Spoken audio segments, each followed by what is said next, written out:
So these are the materials you need for keyless entry system. So keyless entry system,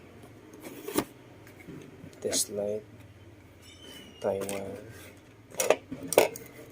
lighter, scissor, screwdriver, pliers, electric tape, and electric tube for wirings. So these are the power bolt here, here, here, and this one over here.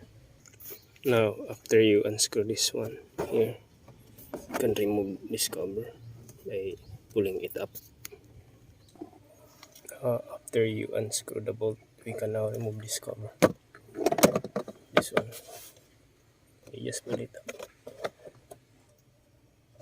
So now we already removed the cover, this one. You can also clean this cover. So after you clean the cover, you can put it for a while to dry. So let us now locate the module. So this is the module. And screw using Phillips screw here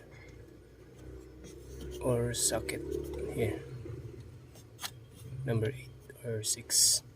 So we remove this screw so that we can see the module. This one.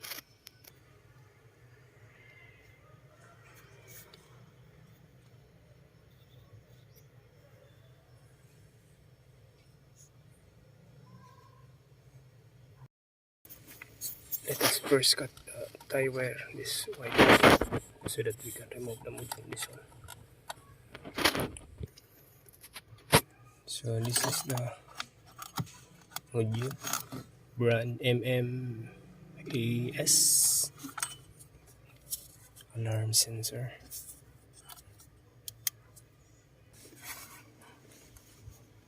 So this is the module. We will now replace it with the new module. This one, keyless entry. So let us now look for the live wire. So we use the test light. So the clamp, you put it in body ground. So this is the live wire. See? It light. Now we connect the new alarm system. Now we connect the new alarm system, this one here. After you connect the live wire, we will now connect the negative wire. Black with yellow and solid yellow plus black.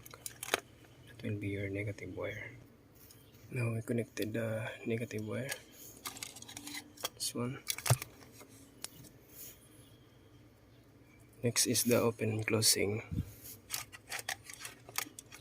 of our door lock. Now we connect the solid white and black white to the close and open. So in this alarm system, the green is the close and blue is the open. So let us now try. Open, close,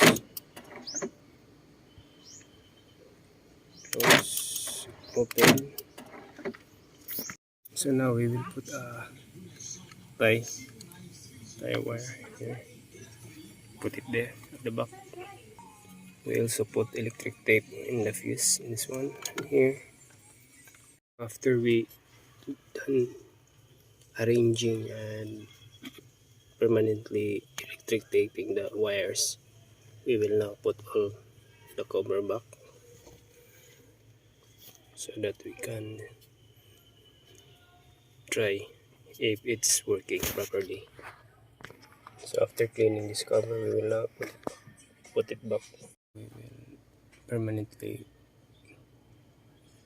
apply black tape, electric tape I mean. So we will now test. It's perfect.